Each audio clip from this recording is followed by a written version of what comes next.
Olha, quem nunca juntou uns pontinhos, né? Sonhando com aquela passagem de avião, um upgrade. Parece só um bônus, um agrado por ser cliente. Mas e se essa troca for só a pontinha de um negócio bilionário e, francamente, surpreendente? Vamos lá, vamos direto ao ponto.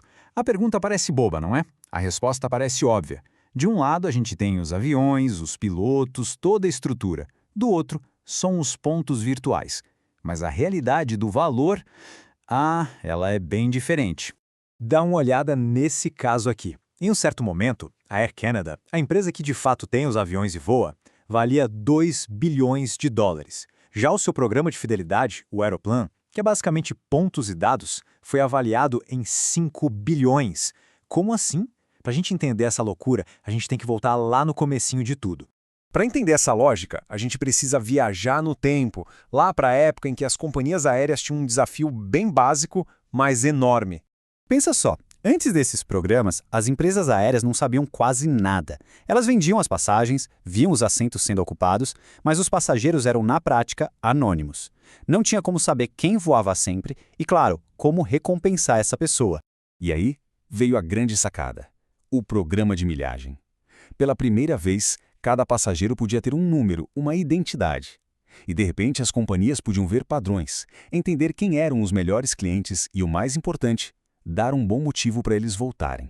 E o genial aqui foi a psicologia por trás do sucesso. Pensa no executivo, o Chanés. A empresa dele paga a passagem a trabalho, mas as milhas acumuladas vão para a conta pessoal dele. Essas milhas depois viram as férias da família. Ou seja, a empresa paga a conta e o funcionário ganha o prêmio. Era o cenário perfeito que criou uma lealdade fortíssima. E foi exatamente aqui que o jogo virou. As milhas deixaram de ser só um brinde, um agradecimento, e se transformaram em algo muito, muito maior. Uma moeda própria, com valor gigantesco. Olha, pode até parecer um exagero falar isso, mas reflete o quanto essas milhas se tornaram desejadas. As pessoas começaram a dar um valor absurdo para elas, às vezes até mais do que para o dinheiro em si, por causa daquele sonho da viagem, da experiência.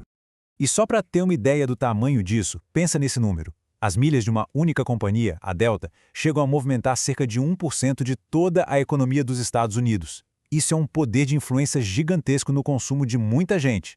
Tá, então o X da questão é o seguinte: se as milhas são uma moeda, como é que as companhias aéreas transformam isso em dinheiro de verdade, em lucro? Simples, vendendo essas milhas para outras empresas. O esquema mais famoso é com os bancos e os cartões de crédito. Funciona assim, ó. A companhia aérea cria as milhas do nada. O banco vai lá e compra um lote gigantesco dessas milhas. Aí o banco distribui essas milhas para os clientes como recompensa por usarem o cartão. Todo mundo acha que está ganhando. O cliente sonha com a viagem, o banco fideliza o cliente e a companhia aérea, bom, ela ganha rios de dinheiro. E para a gente ter uma noção da grana que rola nisso, pensa um pouco nesse número aqui. 100 milhões de dólares. É isso mesmo, é o que a Emirates recebe por mês de um único banco parceiro. É uma grana que não para de entrar com uma margem de lucro absurda por um produto que eles literalmente criaram do nada. Isso mostra perfeitamente como o programa de fidelidade virou uma máquina de fazer dinheiro. Pois é, com o sucesso desses, era óbvio que outras indústrias iam ficar de olho e querer uma fatia desse bolo. A ideia de fidelidade começou a ir muito além das viagens. O foco mudou completamente. Não era mais só sobre recompensar o executivo que viajava toda semana. A ideia passou a ser incentivar as compras do nosso dia a dia. Sabe, o café que a gente toma, o supermercado da semana, o combustível do carro. A lealdade entrou na nossa rotina. E o interessante é que cada setor achou um jeito diferente de ganhar dinheiro com isso. As companhias aéreas vendem a moeda delas. Cafeterias tipo a Starbucks usam o dinheiro que as pessoas deixam carregado no aplicativo como se fosse um empréstimo sem juros. E os supermercados, como o Tesco, usam os nossos dados de compra para otimizar tudo e aumentar o lucro deles. Essa frase sobre a Starbucks é simplesmente perfeita.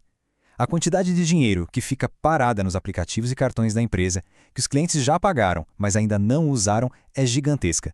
Na prática, é um capital de giro enorme que a empresa tem na mão, de graça. Tudo por causa do programa de fidelidade.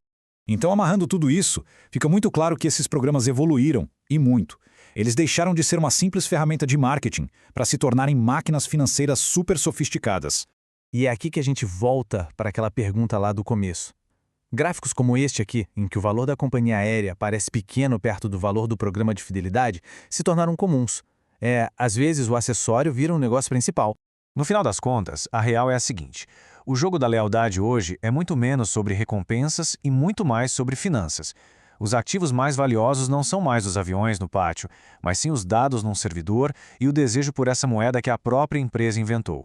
Muda um pouco o jeito de olhar para a coisa, né? Da próxima vez que um ponto cair na conta, talvez valha a pena pensar, afinal, de que jogo a gente está participando? E quem de verdade está levando a melhor nessa troca?